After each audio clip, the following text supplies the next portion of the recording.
Reece lost Trinity, then Elias. Now, Juniper and Noah are erased, not just taken.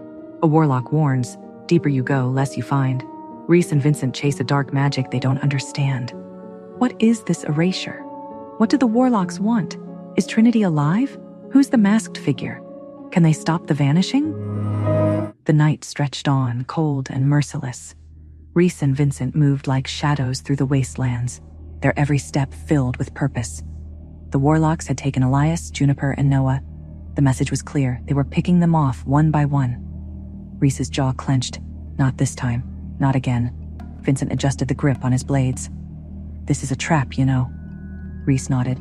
"I don't care." Vincent smirked, but there was no humor in it. "Figured you'd say that."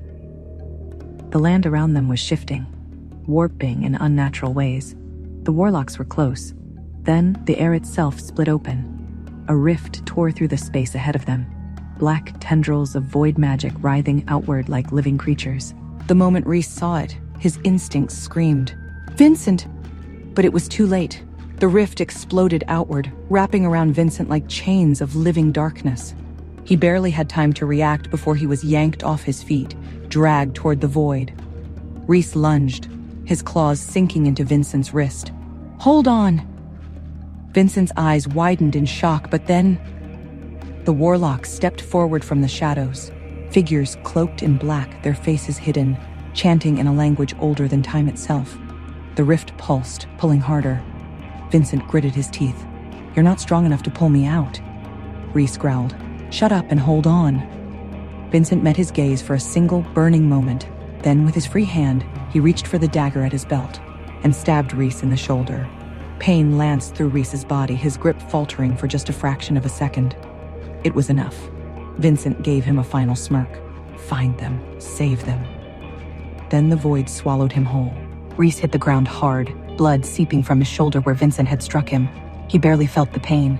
His body refused to move. His mind refused to accept what had just happened. Vincent was gone, taken, just like the others. The Warlocks stood before him, their forms flickering like illusions, their whispers filling the air. "You are alone now." Reece's breathing was ragged.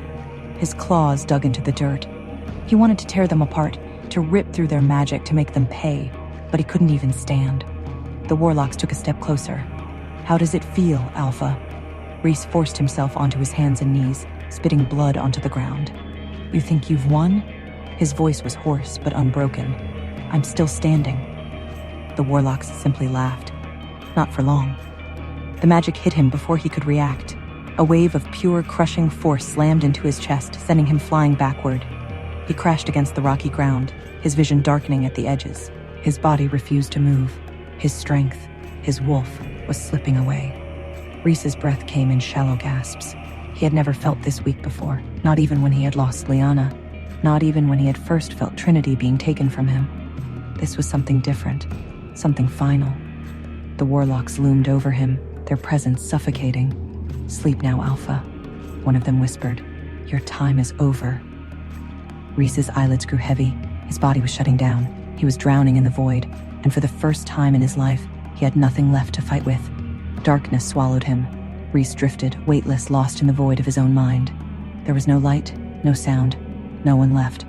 He saw their faces, Elias taken in an instant, Juniper and Noah, erased like they had never existed, Vincent smirking even as he sacrificed himself, and Trinity, always Trinity, his mate, his heart, lost to him in ways he still didn't understand. A deep, hollow emptiness spread through his chest, the kind of pain that couldn't be healed, the kind of loss that shattered souls. I failed them. He had sworn to protect them, to bring them home. And now, he was alone. Reece's last breath escaped in a whisper, lost in the abyss. "I'm sorry." Then, everything went black. And so, the Alpha fell, broken, betrayed, and swallowed by the very darkness he sought to vanquish. The Warlocks had achieved what no other foe could. They had stripped Reece of everything, leaving him a husk adrift in the void. The Warlocks believed their victory was complete. They had silenced the Alpha, scattered his pack, and seized the power they craved. But did they truly understand the depths of Reece's bond with Trinity? Could the void truly hold a soul so fiercely tethered to another? And what of the spark that still burned, dim but defiant, within the Alpha's broken form? Hey, I am Trinity. Want to know what happens next? Then click the link in the description below and download the Pocket FM app and listen to the exciting episodes of Chosen by Fate, Rejected by the Alpha,